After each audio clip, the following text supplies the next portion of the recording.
আমি কখনো হারি না, হয় আমি জিতি, না হয় আমি শিখি। বিখ্যাত এই উক্তিটি নেলসন ম্যান্ডেলার, যাকে দক্ষিণ আফ্রিকার বর্ণবাদী শাসন ব্যবস্থার বিরুদ্ধে সংগ্রাম করার কারণে প্রায় ২৭টি বছর কারাগারে বন্দী থাকতে হয়েছিল। কিন্তু সেই দীর্ঘ ২৭ বছরে তার আদর্শ, তার সংগ্রাম ও তার মনোবলে একটুও কমতি দেখা যায়নি। বরং দীর্ঘ ২৭ বছর পর জেল থেকে ফিরে এসে তিনি হয়ে উঠলেন দক্ষিণ আফ্রিকার প্রেসিডেন্ট। ১৯৯৮ সালের ১৮ সেপ্টেম্বর মার্কিন যুক্তরাষ্ট্রের হার্ভার্ড ইউনিভার্সিটিতে এই মানুষটিকে যখন সম্মানসূচক ডিগ্রি প্রদান করা হয়েছিল, তখন তিনি একটি ভাষণ দিয়েছিলেন, যার প্রতিটি কথা, প্রতিটি লাইন, প্রতিটি শব্দ মানুষের শিরায় শিরায় আগুন জ্বালিয়ে দিয়েছিল। নগর প্রেসকোপের আজকের ভিডিওতে আজ আমরা সেই হারনামানা যোদ্ধার বলা কথাগুলোকে বাংলায় রূপ দিতে যাচ্ছি। তাই যদি তুমি তোমার অপমানের জবাব সাফল্যের মাধ্যমে দিতে চাও, তাহলে আগামী কয়েকটা মিনিট ধৈর্য সহকারে আমার সাথেই থাকো। তো চলো শুরু করা যাক। আমি যখন জেলে ছিলাম তখন এক তরুণী আমার সাথে দেখা করতে এসেছিল, যে এখন দক্ষিণ আফ্রিকার একটি নামকরা বিশ্ববিদ্যালয়ের প্রিন্সিপাল। দেখা হওয়ার পর সে কোনো রকম ভূমিকা ছাড়াই আমাকে সরাসরি বলল, আমার বাবা যদি বেঁচে থাকতেন তাহলে তার বয়স হতো ৭০ বছর, আপনিও ৭০ বছরের বৃদ্ধ। আমি মূলত এখানে এসেছি ৭০ বছরের একটা লোক দেখতে কেমন হয় তা দেখার জন্য। এখন আমার বয়স ৮০ বছর। জেল থেকে মুক্তি পাওয়ার পর আমি আমার দেশের কোনো এক জায়গা থেকে তাকে ফোন করলাম। সে ফোন ধরে আমাকে জিজ্ঞেস করলো, কে আপনি, আপনার নাম কি? আমি বললাম, নামটা তো তোমার আগে বলা উচিত, কারণ ফোনটা তুমি আগে ধরেছ। কিন্তু সে দমবার পাত্র নয়, সে রীতিমতো তর্কে জড়িয়ে পড়ল যে কেন আমি আমার পরিচয় আগে দেব না। এক পর্যায়ে এসে ভীষণ রেগে গিয়ে বলল, আপনার কথা শুনে মনে হচ্ছে আপনি একজন পিছিয়ে পড়া বা আনস্মার্ট মানুষ। আচ্ছা, আপনি কি আদৌ মেট্রিক পাস করেছেন? সেমনটা বলেছিল কারণ আমাদের দেশে মেট্রিক পাসের সার্টিফিকেটকে উচ্চশিক্ষা শুরু করার জন্য খুব বড় একটা যোগ্যতা হিসেবে দেখা হয়।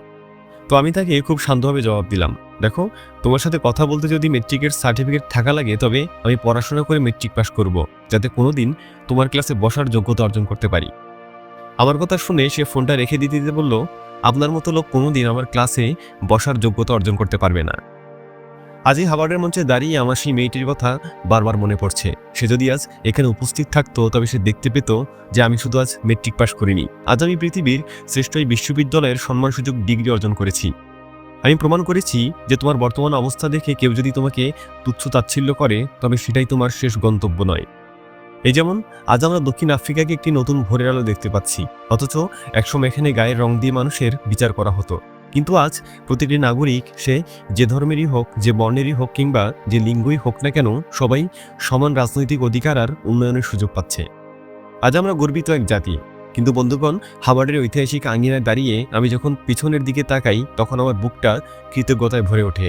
আমাদের এই স্বাধীনতার লড়াইটা সহজ ছিল না। পৃথিবীর আনাচে কানাচে থেকে কোটি কোটি মানুষ আমাদের নৈতিক ও বস্তুগত সমর্থন দিয়ে গেছেন। আজ আমরা যে মুক্তির আনন্দ উপভোগ করছি, তার পেছনে আছে অগণিত সাধারণ মানুষের আত্মত্যাগ। তবে একটি পরম সত্য আমাদের মনে রাখতে হবে, আমরা হয়তো আমাদের দেশের নামের পাশে স্বাধীন উপাধি দেখে স্বস্তির নিঃশ্বাস ফেলছি, কিন্তু মানবতার জন্য স্বাধীনতার প্রকৃত স্বাদ এখনও অনেক দূরে। এই যে একবিংশ শতাব্দীতে দাঁড়িয়ে আমরা প্রযুক্তির এত উন্নতি আর অগ্রগতির কথা বলি, কিন্তু বাস্তবতা কি? বাস্তবতা হলো, এই পৃথিবী এখনও এক বিশাল বৈষম্যের অভিশাপ বয়ে বেড়াচ্ছে।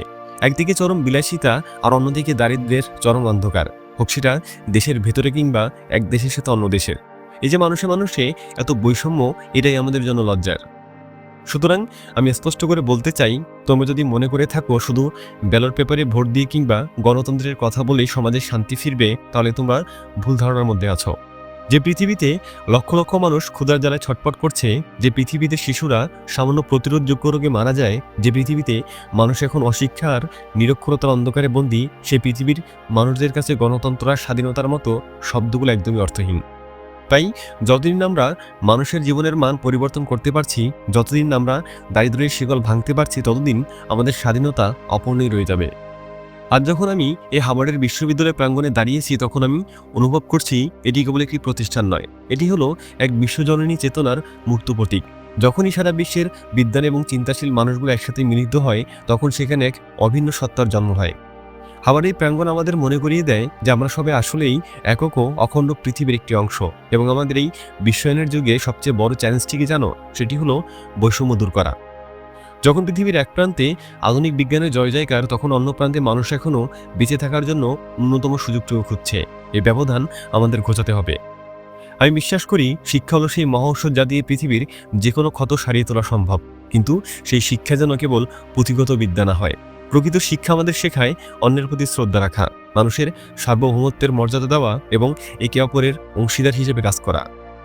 এখানে উপস্থিত তরুণ গবেষক এবং পণ্ডিতদের প্রতি আমার বিশেষ অনুরোধ, তোমরা আফ্রিকাকে কেবল একটি মহাদেশ হিসেবে নয়, বরং আধুনিক বিশ্বের এক বিশাল সম্ভাবনা হিসেবে দেখো। আমেরিকা এবং দক্ষিণ আফ্রিকার মধ্যে আজ যে বন্ধুত্বপূর্ণ সম্পর্ক গড়ে উঠেছে তার মূল ভিত্তি হলো পারস্পরিক সম্মান। আমাদের দেশের মেধাবীরা এখানে পড়তে আসছে, তারা জ্ঞান নিয়ে ফিরে যাবে এবং আমাদের দেশ পূর্ণ গঠনে ভূমিকা রাখবে। কিন্তু এই শিক্ষা তখনই সার্থক হবে যখন তোমরা আফ্রিকান বাস্তবতাকেও উপলব্ধি করতে পারবে। মনে রেখো, আমাদের এই স্বাধীনতা যাত্রা এখনো শেষ হয়নি। আমাদের সামনে নতুন এক সংগ্রাম, সেটি হলো অজ্ঞতা, ক্ষুধার, অবিচারের বিরুদ্ধে সংগ্রাম। আজ আমি বয়সের ভারে ক্লান্ত, হয়তো শীঘ্রই বিশ্রামে যাব, কিন্তু আমি আশাবাদী যে তোমরা এই দায়ভার কাঁধে তুলে নেবে। আমরা যেন এমন এক পৃথিবী গড়ে তুলতে পারি যেখানে কোনো মানুষ তার বংশ পরিচয় বা গায়ের রঙের কারণে পিছিয়ে থাকবে না, যেখানে প্রতিটি শিশু সমান সুযোগ নিয়ে বেড়ে উঠবে। আমাদের যাত্রা অনেক দীর্ঘ হতে পারে, কিন্তু লক্ষ্য যদি স্থির থাকে তবে কোনো বাধাই আমাদের আটকাতে পারবে না। তোমাদের সবার জন্য শুভকামনা জানাচ্ছি। সৃষ্টিকর্তা তোমাদের মঙ্গল করুক। বন্ধুরা, এই ছিল সেই মহান মানুষটির বক্তব্য, যার কথা শুনে হয়তো অনেকেই বিশ্বাস করতেই চাইবে না যে এই মানুষটি তার জীবনের দীর্ঘ 27 বছর জেলে কাটিয়েছে। কারণ অন্যান্য মানুষ যেখানে জীবনের এতগুলো বছর বৃথা যাওয়ার পর মর্মাহত হয়ে যেত, সেখানেই মানুষটি এমন কিছু কথা এবং কাজ বিশ্ববাসীর সামনে উপস্থাপন করেছেন যা কোটি কোটি মানুষকে অনুপ্রাণিত করে। সেই সাথে তিনি তার সাথে ঘটে যাওয়া অপমানেরও বদলা নিয়েছেন। বিশ্ববাসীকে দেখিয়েছেন যে মানুষ চাইলে কি না পারে। শুধু ম্যান্ডেলা নয়, তুমি, তোমরা কিংবা আমরা সবাই, আমরা চাইলেই পারবো। ব্যাস, যতদিন পর্যন্ত না তোমার হার্টবিট স্টপ না হচ্ছে ততদিন পর্যন্ত তোমাকেও নন স্টপ চেষ্টা চালিয়ে যেতে হবে। তাহলেই বুঝবে চাইলে সবকিছুই সম্ভব। আজকের মতো এখানেই বিদায় নিচ্ছি। ভালো লাগলে একটি লাইক দিও এবং চ্যানেলে নতুন হলে সাবস্ক্রাইব করে নবর ব্যাস্ক্রাইবের সাথেই থেকো। Thanks for watching.